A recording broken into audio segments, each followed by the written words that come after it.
Thanks everyone for coming. My name is Adrian. I'm from Paderborn University, PhD student in my probably last year. And today I'm going to present broadly speaking a lot of works that have been done throughout my PhD as of now. And this is joint work with my two advisors, Arun Ramaswamy from Karlstad University in Sweden, and my main advisor, Holger Karl, who's now at the Hasso-Plattner Institute in Potsdam. And as the title suggests, it's about age of information, maybe not as age of information as you might have noticed it in Turing theory, but a little bit differently. So therefore, I'm now explaining you a bit of the agenda. So first, I'm going to motivate a bit how I look at age of information, especially in distributed optimization and distributed learning, and especially how it arises in asynchronous computing. My project is kind of like on-the-fly computing, and we're interested in how algorithms run on distributed clusters and how they are affected by things like the arrival stream of other jobs. So for example, let's say you have a machine learning job that runs concurrently on a cluster, and it gets affected by the traffic that arrives at the cluster, like how is the convergence rate affected and things like that. And we would like to quantify it theoretically, speed of convergence depending on traffic. And then based on this motivation, I will discuss our model for age of information in parallel computing or distributed stochastic approximation. Lastly, then I will discuss, in some sense, the combination of the two parts of an application and the problems that we are currently facing when we want to study age of information in MGKQs. And that will be quite qualitative in nature and not so much quantitative. Usually when one studies like Turing, it will be a lot of focus on more quantitative results, but this will mostly be qualitative in terms of movements. Okay, so as some kind of motivation, let's look at distributed learning and optimization. So distributed optimization is usually that you have maybe a whole bunch of remote sensors sensing data over time, and they try to maybe fit some map, like here, solve an optimization problem. Another instance might be a distributed learning task, here illustrated for task offloading in in the hierarchy of computing, where you have a lot of edge nodes that try to learn a policy to offload tasks, let's say close to the user to higher layers in the hierarchy.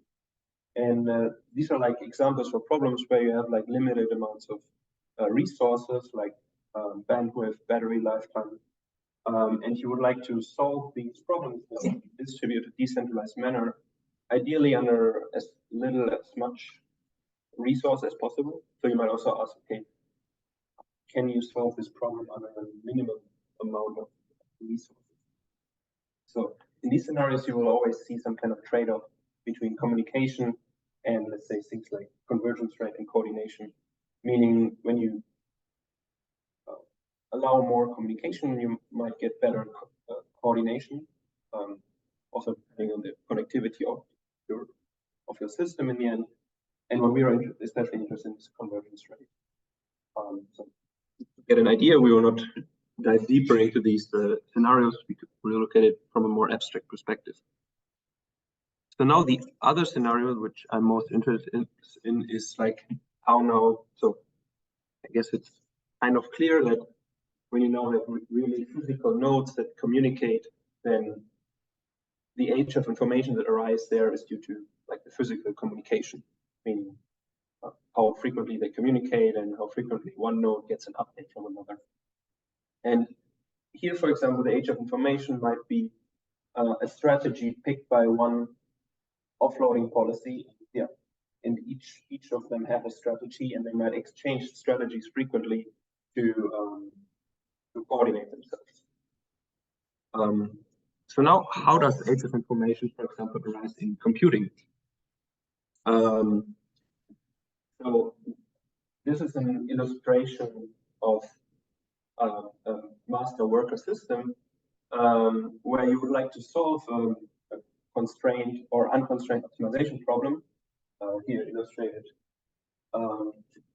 where you have some variable x, the optimization variable, and you have some randomness psi that might be due to some data that you sampled. We would like to solve this in a parallel manner to accelerate the convergence. So how this is done is typically by stochastic gradient descent, where you have like a shared memory where these variables xd, x1 to xd are like coordinates of your global optimization variable, and you share it between the masters, and each master hosts a number of workers, and the workers then read data from their master, compute gradients, and communicate them back. So what that means basically is that there are a lot of workers reading data, making computations, and sending updates back. What this means is that if you're looking at one worker, well, this worker makes an update for the central variable or for parts of it. All the other workers might have already updated the variable, which means that you you get age of information, right? Because the gradient information is old with respect to the time when it gets applied.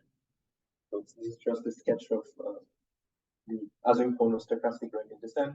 It's not really important right now. It's just that you see that it really runs in an asynchronous manner, like each node just reads and computes and applies the coordination. And so a priori, it's not clear how this age of information behaves, how much it grows. Okay, so this was more or less just as a motivation for me why I then asked, okay, so how can we now study age of information like fundamentally as a process? So right. So the algorithms that I've shown you, or the scenarios that I've shown you before, can in the end be described by coupled stochastic approximation iterations that you might express as something like this, where you have I coupled iterations that run in discrete time n. You have a step size that for now is the same for every iteration, but it can be different. It can also be made more asynchronous. And you have algorithm dynamics that I denoted here by I. And you have randomness noise, which is here the kind of sampling-based psi I, also for an M sampling. And the key part here is now that normally when you would see something like stochastic gradient descent, then here you would have xn. That's the xni. That would be the classical distributed gradient descent, where each node would make an update. That would be the classical synchronous distributed gradient descent, where each node updates one coordinate, but they always wait for each other, and they always get the newest variable from each other. But now the scenario is different in the sense that what we're using here is, in some sense, an old version of the global variable. So that's how the age of information comes into play. And naturally, the question is, in some sense, how bad quantity behaves? How far away is it allowed to be from this true kernel variable such that these kind of iterations work? And these is quite general. This include fixed point iterations, various estimation algorithms, your favorite deep reinforcement learning algorithm in a distributed way, if that's somebody's something. So it's a quite broad class of problems, and we would like to get like practical conditions for age of informations such that these iterations are stable and converge. At least that was my motivating question in the work that I'm doing. And then I started to think about how can I model age of information and what properties make sense. So that brings me now to the second part. And I would now like to start looking at a really basic age of information process. How I've looked into it in the work from last year. And it's really simple, right? It's an illustration is given here. The process essentially just is all in discrete time. It just grows over time with unit steps, and at some point it gets reset. Right? basically to 1. You can choose a different base level, but for now it's let me like this. And this is described by an event sequence. And this is the kind of communication sequence on which we will put assumptions. So here, no event occurs, so it just grows with unit steps. And here it gets reset to 1. And here again it grows. So it just basically simple quantifies when two systems communicate, and at certain points in time, one system gets an update from the other one. So kind of simple. And one might ask, okay, so under which condition can we now like get properties for the H process as a function of the event process? And that's what we kind of thought about here. So the A event is that you get fresh information and then your time is 1. Yeah. That's what you mean. Exactly. Like from the other process. And we'll see, that's why I call it like basic or fundamental AOE process, or we can like use this process to build more complex AOE processes.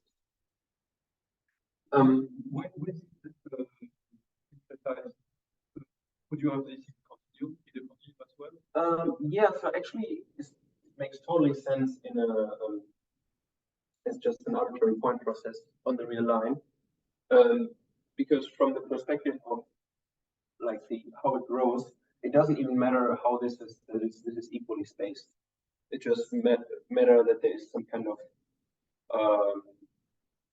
clock that like, okay, now you get an update, no, you're not. So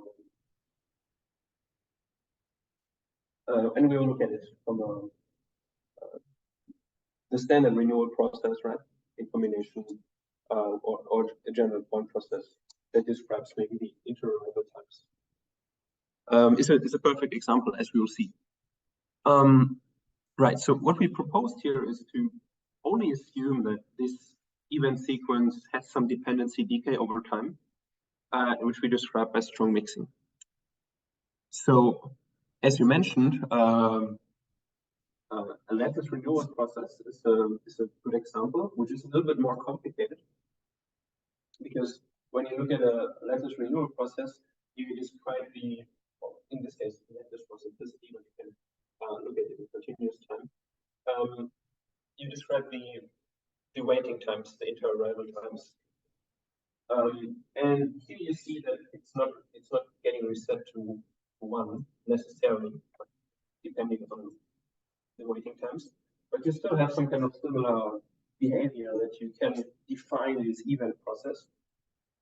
But as we see, it's a bit different because it still grows with this kind of unit rate when no event occurs, but then it gets reset to the actual waiting time that was necessary until the next arrival comes. The good thing is that this is the first example of a process that we can express in terms of our more simple AOE process. Well, it basically tells us that this is now the lattice renewal process, and this in some sense quantifies the waiting time that was necessary, and it's a relatively simple proof, and you can find it in the paper. But the good thing is about this that we can now study this later on. We could study this process as a function of this basic process, and it should only motivate the basic processes like we're studying. Okay.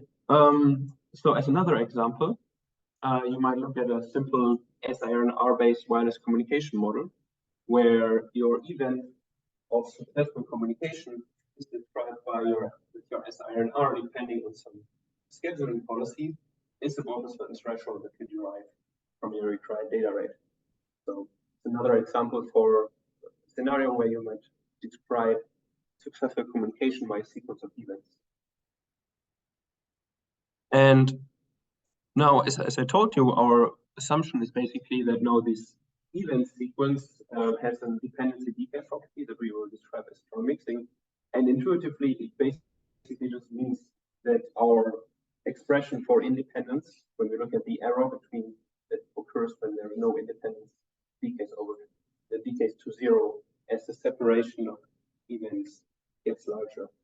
And it's just basically one notion of mixing, which is from Rosenblatt, which he called, or which is now called alpha mixing.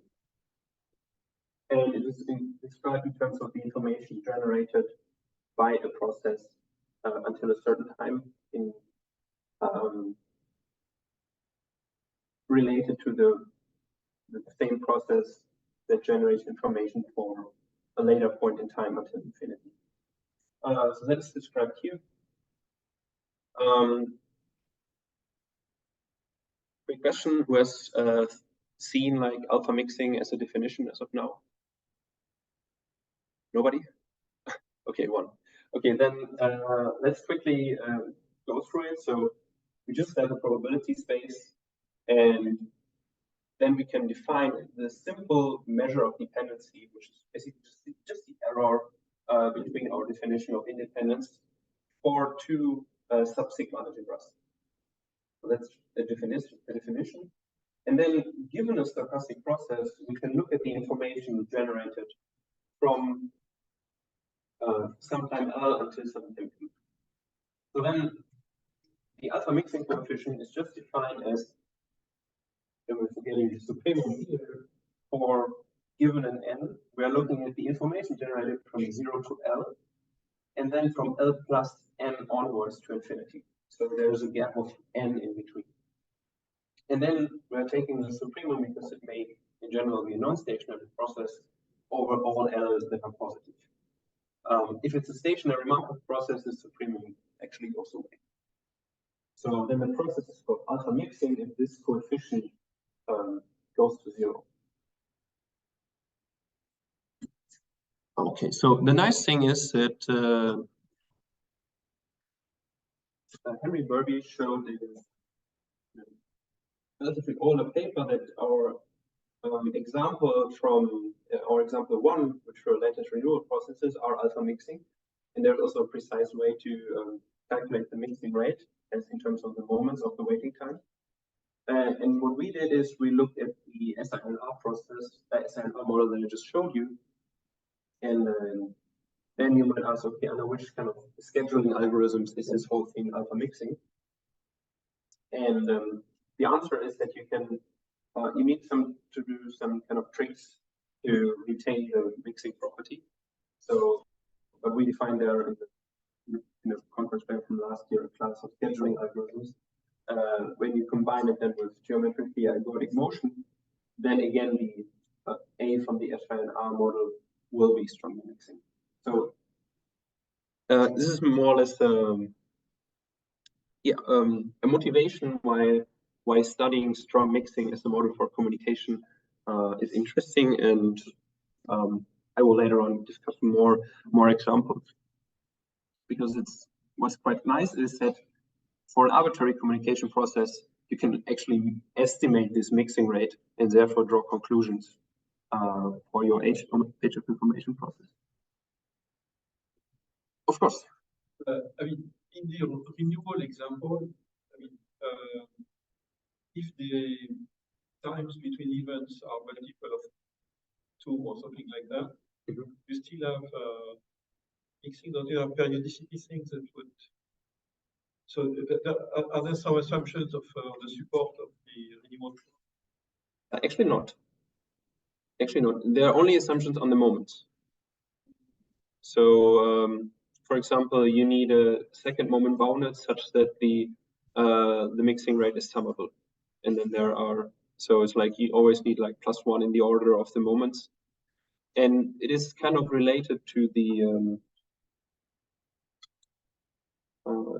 waiting time paradox, where you always need kind of like. I mean, you can do that as a Markov chain if your renewals are IID, right? Right. That was for IID. Yes, right. And so, I mean, if the Markov chain is periodic, you still have mixing for the if everything is multiple of k, right? I mean, you will see only events multiple of k. But so in a certain type of events will mix, but others will. Okay, then. I mean, the thing is, the intervals are IOD, right? If they are like at least greater than, let's say, k, right? Yeah. Then you might not have mixing for like small time windows, but then for larger time windows. Maybe then, so I'm not aware that he put conditions in that work on the distribution. But if it's periodic, I think you can always like enlarge the window and make a look at a larger window where you put an indicator function. Okay, in that window occurs an event. So then maybe not the small window will be mixing the indicator process, the event process, but the same event process for a larger time window. That's what I would expect. But maybe we can look into his work again. We had some conditions on the distribution. Maybe it was to make it aperiodic. Might be. Okay, so this was the motivation for me to start studying this kind of basic AOE process. And the assumptions that we are making is it is mixing, described by some which means that for p is equal to 1, the mixing rate will be summable, and so on. And then we assume that there's at least kind of like a uniform lower bound for an arbitrary interval where at least some of the events occurs with non-zero probability for epsilon 0, 1. And if you're really interested in determining what moments of the AOE process are bounded as a function of the mixing rate. Motivation again was that we needed the moment bounds to study the distributed optimization algorithms. Okay. So an important property here will be stochastic dominance. Here that I will be noted by less than or equal to ST. So it's just that you have a uniform upper bound for the complementary CDF that is called first order stochastic dominance, which I will usually denote by a random variable with a dash above it. So now I can like show you the first two theorems that we proved here. Remember that we had the mixing rate here with n to the power p minus 1. So p was the coefficient that describes the mixing rate. And what we are able to show is that when there always exists a random variable that uniformly stochastically dominates our age of information process, that it at least a piece moment bound. I will sketch the proof in a second. So what this means is when you have let's say a summable mixing rate for the communication, then you can at least get that the first moment, you get at least the uniform moment bound for your age of information process. The next nice thing was that we were able to quantify the mixing rate quite precisely by combining the mixing that we were able to show that now the age of information process is itself mixing with a rate that we can quantify. And it's a combination of the mixing rate of the event process and the tail decay that we get from theorem 1. So, I mean, I understand that it's not a steady state. Is it also for the transient? Yeah, you have no stationarity. So no, I mean, it would apply to the stationary. It would apply. But this is for the transient. Exactly.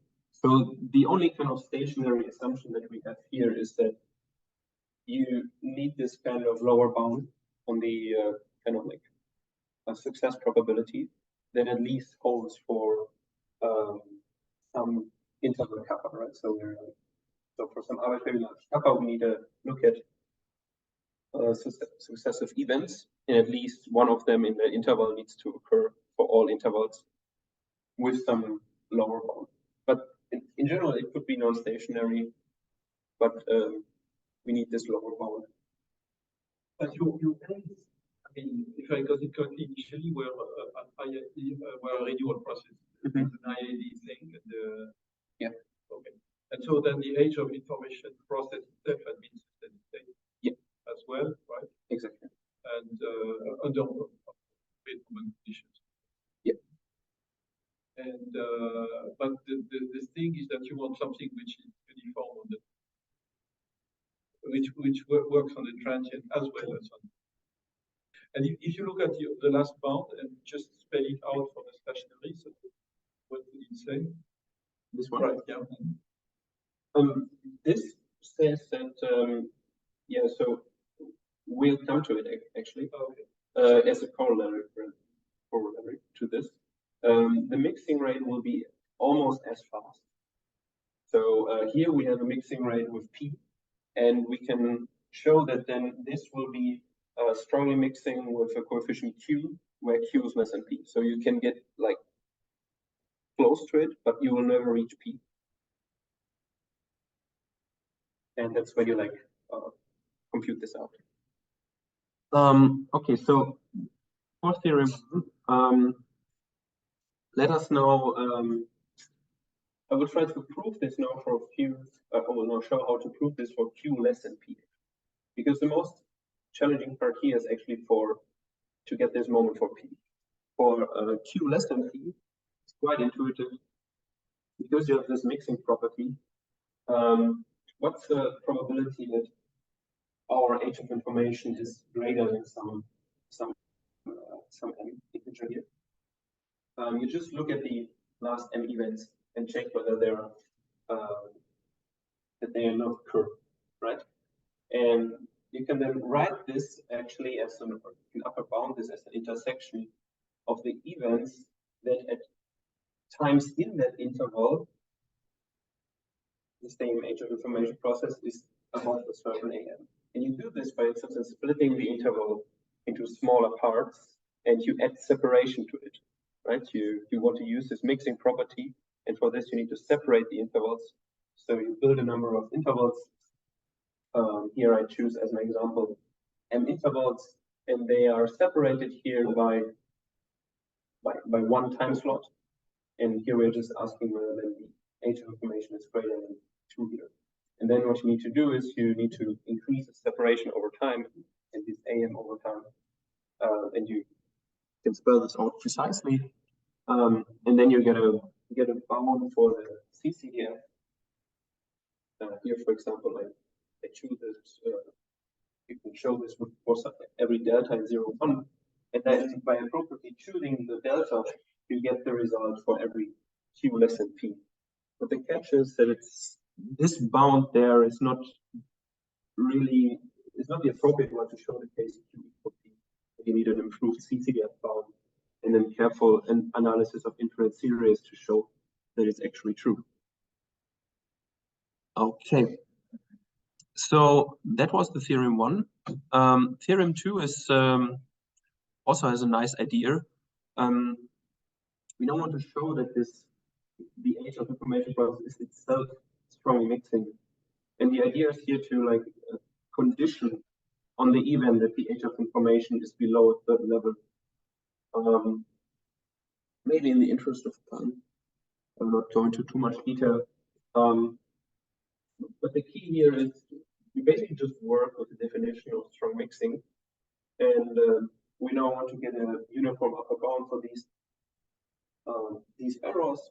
And what I did here is I conditioned on the event that the age of information is below a certain level. So the other part of it can then be upper bounded by the decay of the CCDF, which is this part.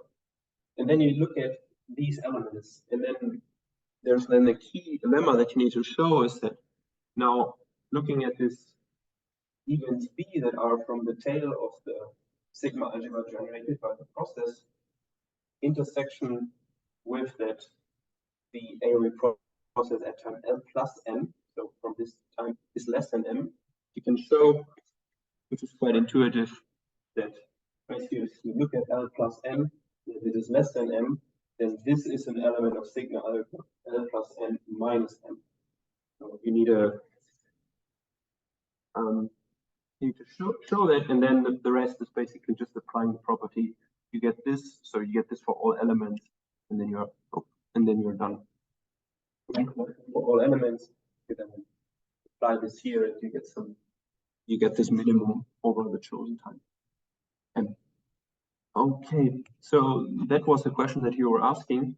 You can then with this actually show that the mixing rate, when you have mixing rates with P, you get the mixing rate for the agent information process with a rate Q, where Q is can get close to P, as close as you want. And then you can apply a result from Laplace on the strong law for agent information processes. You can conclude a strong law for agent information processes. Then it satisfies a strong law, and then the average is upper bounded by the expectation of the dominating random variable. And when you have stationarity, then it's of course converges to it. So is the stochastic domination bound the inverse? So then dominated by You're completely right. Good catch. Okay. So these were the results on the agent information process, and now you might ask, okay, so how can we now build more complex agent information processes? And first, I would like to define what I call a simple AOE process. And it's basically what I already said, that you have one system that communicates to the other system, and the other system observes how all the information is from the other. So then you naturally, what we saw for the basic AOE process and for the renewal AOE process, you see this unit growth property, that it grows at unit rate, and then it resets to some point, then it grows again. That's basically what I give as a definition for a simple AOE process. And here the catch is that just using this unit growth property and the assumption,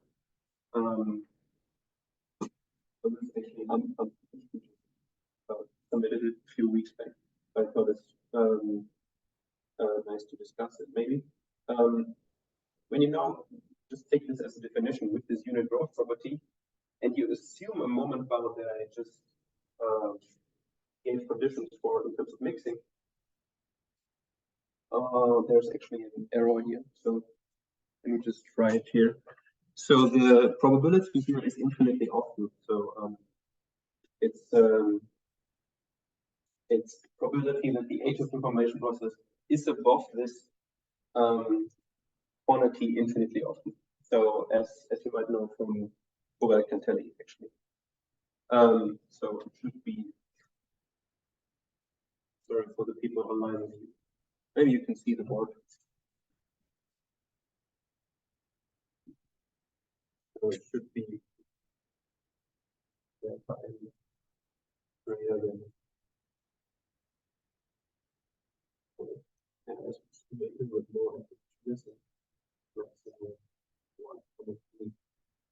infinitely often is equal to 0. So here the catch is that with this we can then have a growth bound that holds almost surely, and that's really what you need when you want to analyze distributed algorithms that are affected by age of information. And the epsilon here is that you get it for all epsilon in 0, 1.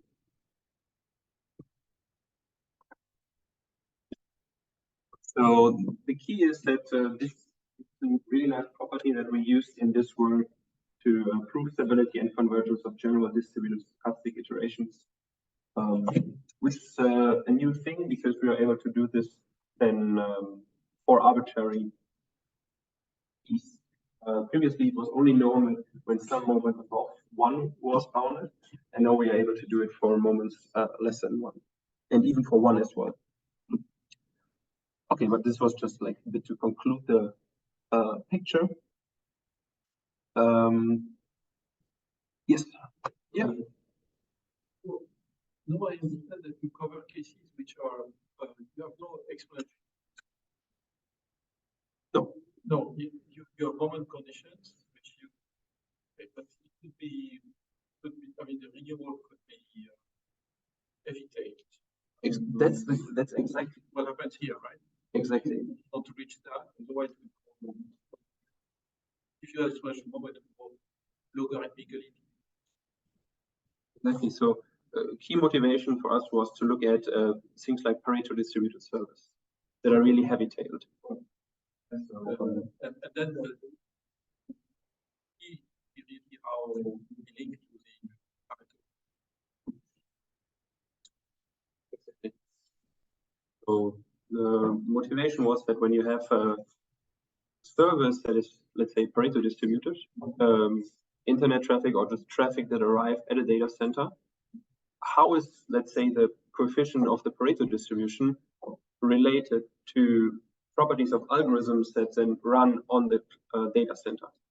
And can we make a connection there? It was really non-trivial that if you run a machine learning algorithm, which you really parallelize and run on the cluster, how is it affected when it, let's say, runs concurrently? Maybe it gets affected by preemption and things like that.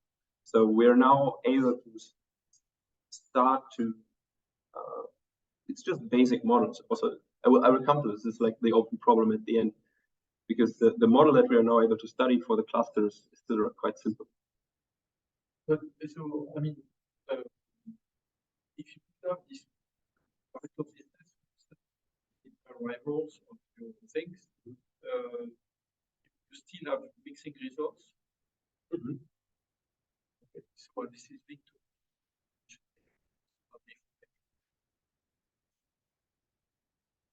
So usually the Pareto has at least a bounded moment in between 1 and 2, right? It has at least bounded mean in some higher moment. Usually we call a Pareto distribution heavy-tailed when it has unbounded variance, right? Or unbounded second moment. So I should say, I mean, for the state you can take it. Right. So exactly. But then forget about it. You get a mixing rate. You get a really slow mixing rate. Because the thing is not that you look in the scale of the events and not in the usual scale. Exactly. And that's okay, but then in the sense that I mean, if you look in the exact scale of time and not events, then this might not work. Mix two. Question. For us, it was also a thing that looking at the events made it tractable. And yeah, but I mean, looking at the events, I mean, if I ask, if you, I don't know, you look at floods, like what guys was thinking of there. I mean, if you look at the scale of floods, then I mean, things are. But in the time of events between floods, then things are so heavy tightness makes it typically so extremes are very big, and so you might have that you are in such, especially if there may be no steady state, right? Mm-hmm. But if there is steady state, you might still be in the time in two floods, right? Same the time in two huge floods, and then mixing might be unpleasant. That's clear. But okay, no, I understand the contradiction in my mind, but it's because you look in the time scale of the events. Right. So what is mixing is like exactly.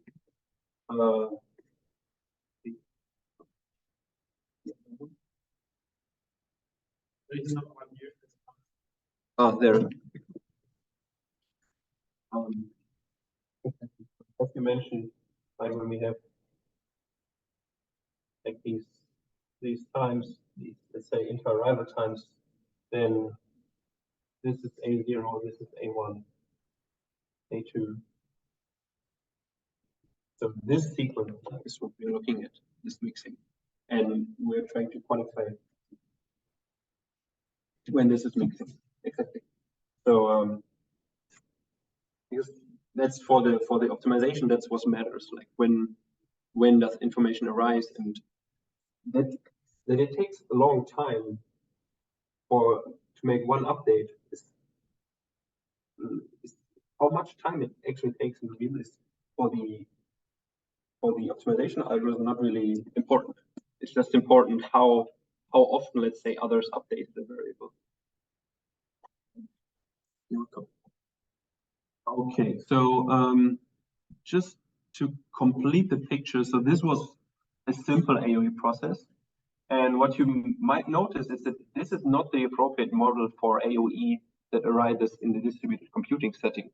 And that's because multiple nodes update one variable. So then you kind of need to combine the idea. And this is now what we call an age of information process. It's basically an age of information process that every time takes the value of a simple AOE process, the one that we defined in the previous step. So one way to define it is like this, where you have a family of simple age of information process, and now you have this indicator function as a which is just one for one of the AOEPs, and this now is the pure combination of it.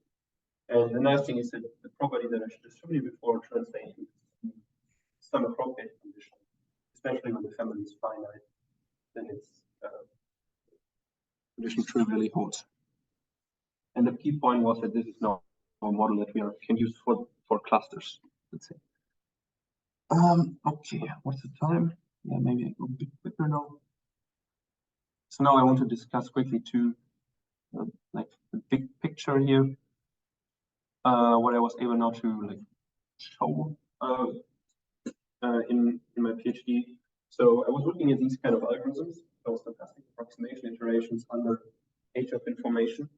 So now we have a connection between the mixing rate, describing the events, to dominating random variables in terms of the moments, then connecting to that the stochastic approximation is stable and converges almost surely. Here convergence means to a stationary point. And we now choose the step size based on the mixing rate.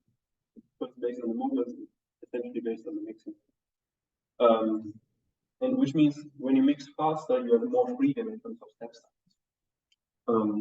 Which ultimately translates for specific examples like stochastic gradient descent to convergence rate, which is like the big picture. So when you have fast mixing rate of your communication or of your event process that defines your AOE, you can achieve a faster rate of convergence, which in the computing context now translates to when you have less heavy tail traffic, you mix faster, and therefore you can choose your step size with more freedom. So the intuition is here, when you have really heavy tail traffic arriving to your cluster, then you have slow mixing for your event process, then you probably only have a dominating random variable with p less than 1 actually for the AOE process. And then you always need to, or our theory then shows that you always should choose the step size 1 by n.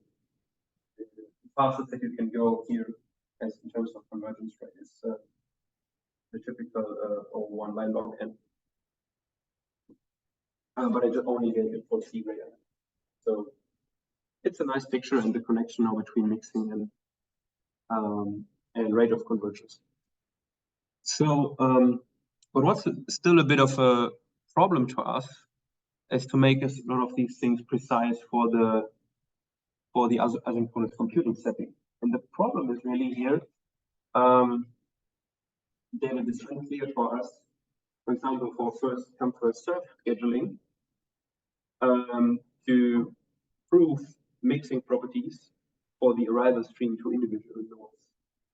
So assume now, this is the scenario that I was looking at now, we have this cluster again, and now you have your a number of machine learning jobs that should run here in parallel. But then to the cluster, there arrive like high priority jobs. And I view these machine learning jobs as like low priority. they should run on the cluster like between, or they make a quick update, compute one gradient. But then high priority jobs arrive, and they are scheduled normally in a simple case in the first come first served manner to the nodes. So then to apply our theory, we need to quantify for each of the nodes what is the arrival process. So we need to quantify in terms of in the end, we need to quantify the event that one gradient computation completes in a certain amount of time. And that's not easy.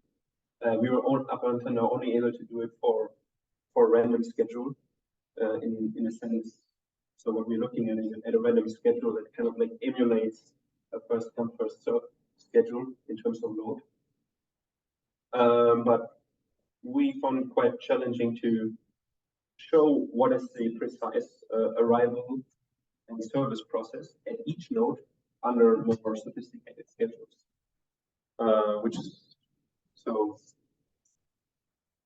like even saying that.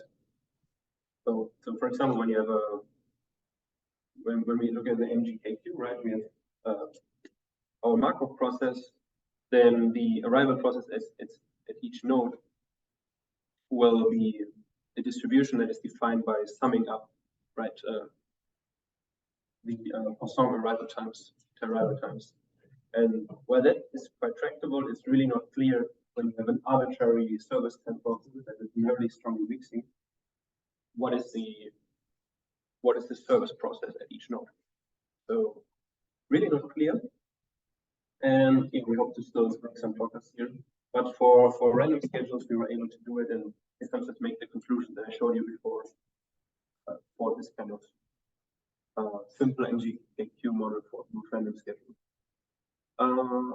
Okay. So when you say service time, only moment. So I mean, this Q will be not an MGI, it's an MGQ history of with dependencies. service times. So it means the services will be correlated, right? Yeah. So you can actually also quantify when you have correlated service rate an event process that is mixing in general. But that only works for us as of now when you look at an MG1Q. If you have the idea is similar to the conditioning that I showed you before. You get a mixing rate for the event process if your service rate process is also mixing. But for us, this now as of now only works when you do this for the MG1Q. It then trivially works for the MGKQ on a random scheduling, but when you have a first come first served schedule in between, it's really not clear that it is mixing what arrives at each node. But it's again that we're looking at the event process. That makes it simple to even allow that the service time has correlation. Okay. So yeah, so what next? Yeah, as I said, AOE and MGKQs is quite interesting. So not AOE as people look at it normally, but our AOE here, which is this counting process. What I also found really interesting is that there is a work which is actually from a statistics professor here from what was the group? In something with an E at the front. The other institute here. Enzia? No. So she is working there, and she has a work with a co-author, and they proposed an algorithm to estimate mixing rates from data. And it's this work that just got published in Transactions of Information Theory. And they also give a hypothesis test to determine the mixing rate, which is interesting because you can now use data to quantify whether, let's say, an algorithm works in terms of mixing. And then also what you just mentioned, studying more carefully. There are some ideas here to study renewal processes with more IAD waiting times in continuous time. Which is a field where I feel like little to no things. You always just see renewal processes with you have service that is IAD, but I'm not aware of much work that studies it for correlated service or correlated waiting times. Really challenging. And yeah, with this, I would like to thank you for your attention.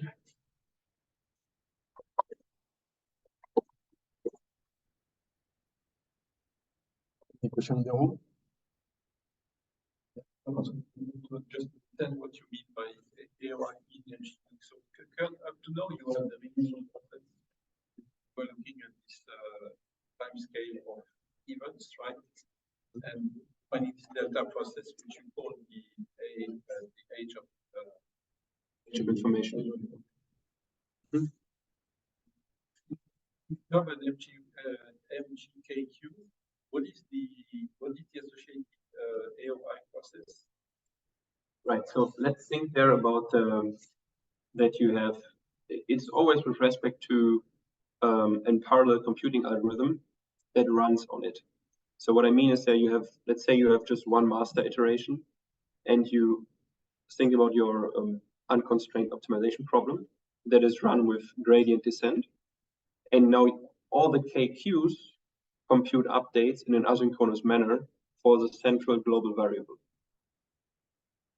So, and now the nodes do computations of these gradient updates. So again, they arrive at the master, and you have asynchronicity, and therefore you have age of information.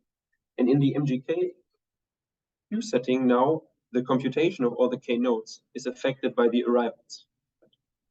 So the idea is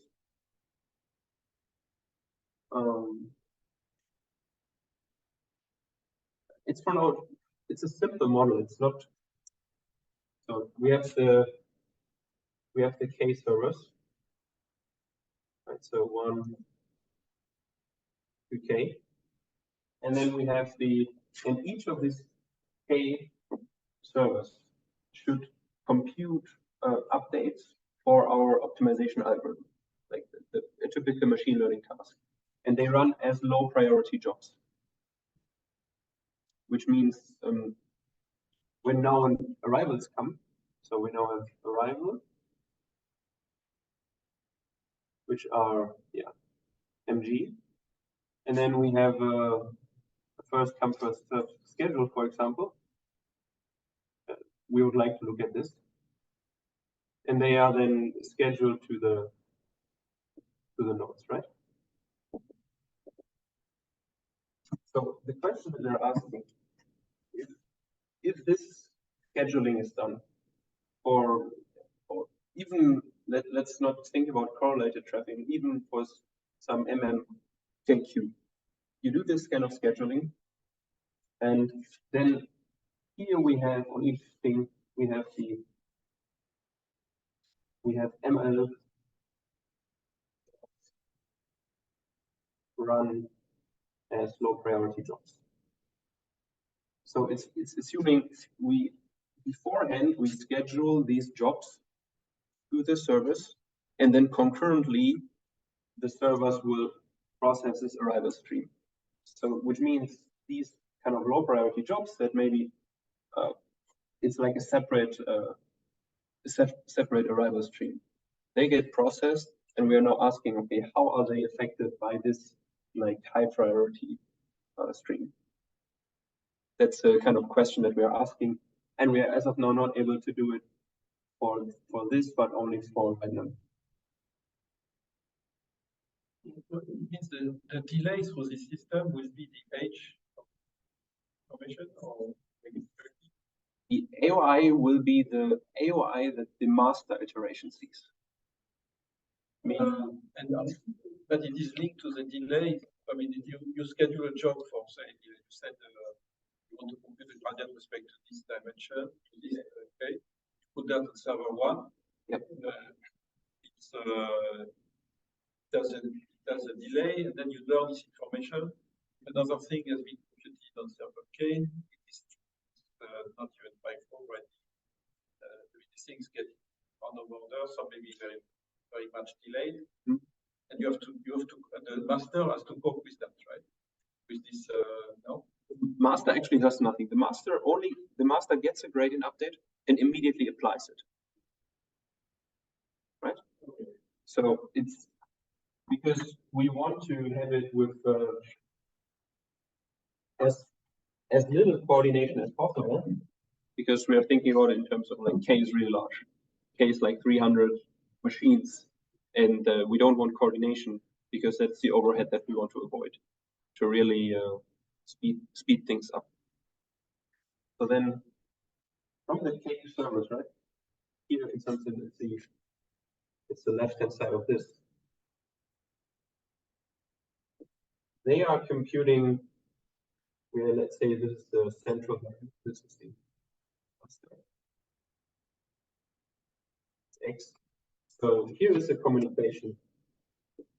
It's like the other side here. They are like communicating. They are like read, and here is the, let's say, and read current xn, and then they send back a gradient sample. But then the thing is, when this comes back, the xn, it will be applied to the xn plus something. Which is the delay, which is the waiting time in that queue. Because it's through that server, right? No, it's not that. It's the amount of time all other servers during the computation of this gradient have updated the master iteration. It's this counter. The clock is the even. The clock is the even clock. So here it would now mean we do n plus m, but we apply this gradient. So that's now the error that we have between these two guys. Right? All the other guys have updated the master iteration n times, while this guy has read the variable. So that's the age that grows. And this error is what we like. These kind of errors is what we're interested in. And yeah, studying this kind of error for the MGKQ setting. So this as the age process, right? This is all narrative. So that's the like object that we're interested in.